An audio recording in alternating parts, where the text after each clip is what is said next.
अस्सलाम वालेकुम जी। हज़रत अली करमुल्लाह वजह फरमाते हैं कि गुस्से की हालत में कोई फ़ैसला मत करो और खुशी की हालत में कोई वादा मत करो। ये जो गुस्सा है, ये जो एंगर है, ऐसे लगता है ये पूरी सोसाइटी का सबसे बड़ा इशू बन गया है। इतनी इंटॉलरेंस आ चुकी है सोसाइटी में, किसी भी बात पे हर बंदा आजकल फ्लेयर अप हो जाता है।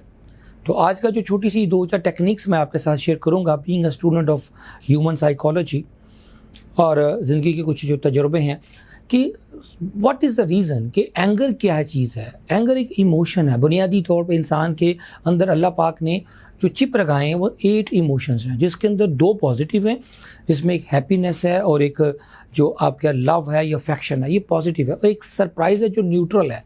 और नेगेटिव इमोशंस के अंदर सबसे पहले आपका ईगो आ जाता है, लस्ट आ जाता है, फिर एंगर आ जाता है, गिल्ट आ जाता है, हेट आ जाता है, जेलसी आ जाता है। तो ये 5 चीज़ जो हैं मैंने आपको नेगेटिव इमोशंस बताएं। आज की जो जदीद जो इंसानों के साथ जो सबसे बड़ा इशू हुआ है कि जो जब से गैजेट्स आए हैं लोगों के अंदर बेसब्री बढ़ गई है। इस बेसब्री के अंदर जो एंगर है वो ज़्यादा ही उठ के बाहर आ गया। हर बात पे हम इरिटेट हो जाते हैं, किसी भी नाखुशगवार वाक़या हो। इवन बच्चों को कहें मोबाइल उनसे पकड़े भी, इसको थोड़ा सा लिमिट करो स्क्रीन टाइम को, तो वो नाराज़ हो जाते हैं। और ऊपर से जो फाइनेंशियली जो इन्फ्लेशन आ चुकी है इस वक्त बहुत ज़्यादा, उसने तो वैसे ही मत मार दिया है लोगों की कि अब तो ऊपर से स्टैगफ्लेशन जिसको कहते हैं, बेरोज़गारी, जॉबलेसनेस।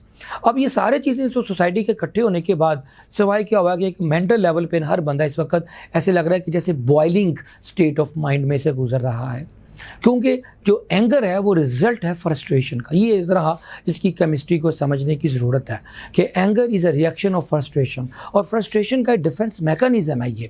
कुछ लोग होते हैं जो एक्सप्लोसिव एंगर में चले जाते हैं। 2 टाइप्स हैं एंगर की, जो ज़रा सी फ्रस्ट्रेशन पे जो एक्सप्लोड हो जाते हैं वो एक्सप्लोसिव एंगर में चले जाते हैं, और कुछ होते हैं जो खामोश हो जाते हैं, अपना रिएक्शन नहीं देते, तो वो इम्प्लोसिव एंगर में चले जाते हैं। और यहाँ आपको एक मज़े की रिसर्च शेयर करना चाह रहा हूँ कि जो इम्प्लोसिव एंगर होता है, जिसमें लोग अपना सामने चेहरे पे मुस्कुराहट होती है, अंदर से उनका खून खौल रहा होता है, कोई बॉस की नाज़ेबा बात, कोई बीवी की, कोई बच्चों की, कोई दोस्तों की कैसी बात, तो वो बंदा उस वक्त एक्सप्रेस नहीं कर रहा होता, लेकिन बाद में वो जो गुस्सा जो होता है वो अंदर बैठ के वो आपको डिस्टर्ब कर रहा होता है, वो आपको चीखें निकाल रहा होता है और वो आपको बीमार कर देता है। दैट इज़ ये जो बहुत सीरियस किस्म का एक साइकोसोमेटिक्स में, यानी कि वो बीमारी में वो गुस्सा जो होता है ना वो निकल आता है बाद में। अब हम आगे चलते हैं कि जो एंगर है ये इसके जो 2 रिएक्शन होते हैं। मैंने बताया ना जैसे कि ये फ्रस्ट्रेशन का एक रिएक्शन है जिसमें कुछ लोग कॉम्प्रोमाइज़ कर जाते हैं, रिएक्शन फॉर्मेशन में चले जाते हैं, और कुछ अग्रेशन में चले जाते हैं। यहाँ ये बात अगेन समझने की ज़रूरत है कि एंगर में और अग्रेशन में फ़र्क क्या है। तो एंगर जो होता है वो बेसिकली एक बेसिक इमोशन है इंसान का, और जो एग्रेशन है वो ह्यूमन का बिहेवियर है।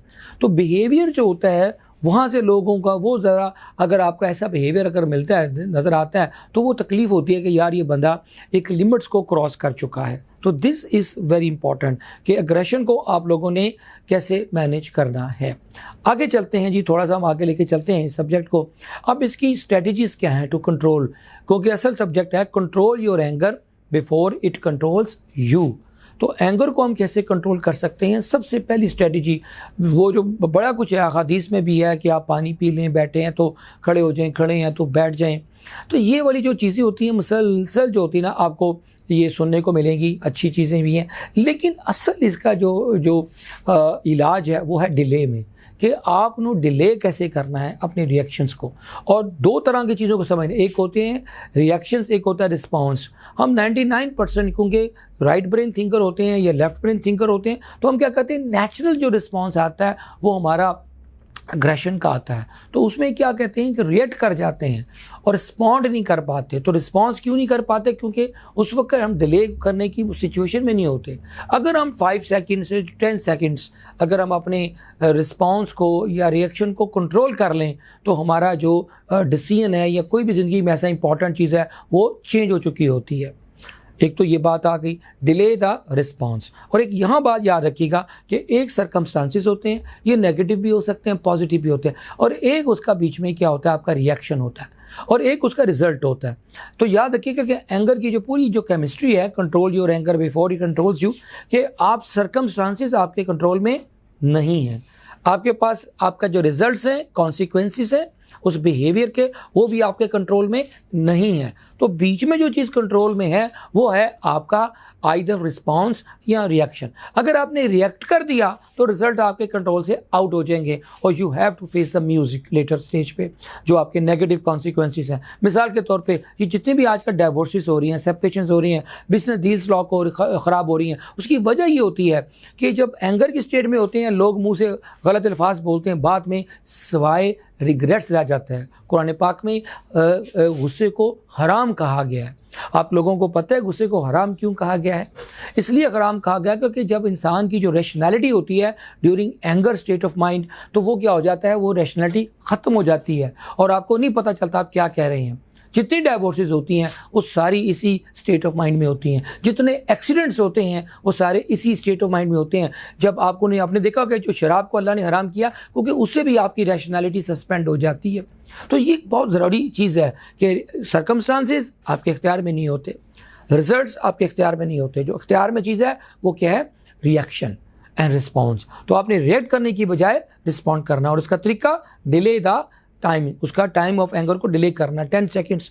एक बहुत बड़े गुरु ने बोला था, उस्ताद ने कहा था किसी भी इमोशंस जो होते हैं, जो नेगेटिव इमोशंस है या पॉजिटिव, उसका जो टोटल ड्यूरेशन होता है वो 12 मिनट होता है। एक केमिकल होता है इंसान के अंदर, जो आपकी एड्रेनलिन ग्लैंड्स होती है, जो ब्लड के अंदर सिक्रीशन जाती है, तो हमारी बॉडी की सारी chemistry during different emotions change हो जाती है।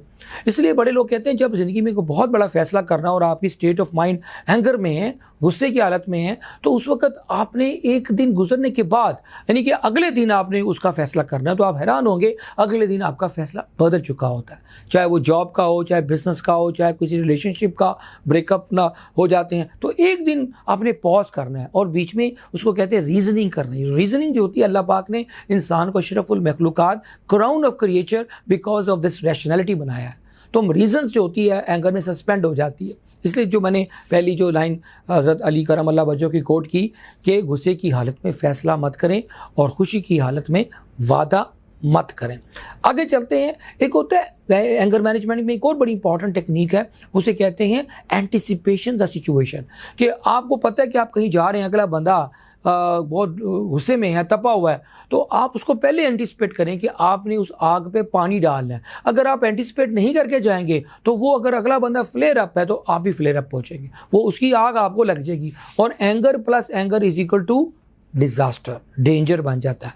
कि ए की जगह डी आ जाए तो ये डेंजर हो जाता है। तो मैंने ज़िंदगी में बड़े रिश्ते ख़त्म होते देखे हैं, जॉब्स, कारोबारों की जो डील्स होती हैं, बिकॉज के लोगों के पास वो कंट्रोल मैकेनिज़्म नहीं है। बहुत खूबसूरत शेर है। मैं आज का सेशन क्लोज करता हूँ। ये 2-3 स्ट्रेटजीज बताई हैं, ज़्यादा नहीं, कि डिलिंग द रिस्पॉन्स, अपना रिस्पॉन्स, और उसके बाद क्या बोला कि एंटिसिपेट द सिचुएशन। आखिर में बहादुर शाह ज़फ़र का एक शेर है कि ज़फ़र आदमी उसको ना जानिएगा, वो कैसा ही साहिब फ़हमो ज़का, किसे ऐश में याद खुदा न रही, जिसे तैश में खौफ खुदा न रहा। तो ऐश और तैश में अगर किसी बंदे ने अपने रिस्पॉन्सेस कंट्रोल कर लिए तो वो सबसे बड़ा लीडर है, सबसे बड़ा स्ट्रॉन्ग आदमी है। इजाज़त सर को इजाज़त दें। अल्लाह हाफ़िज़।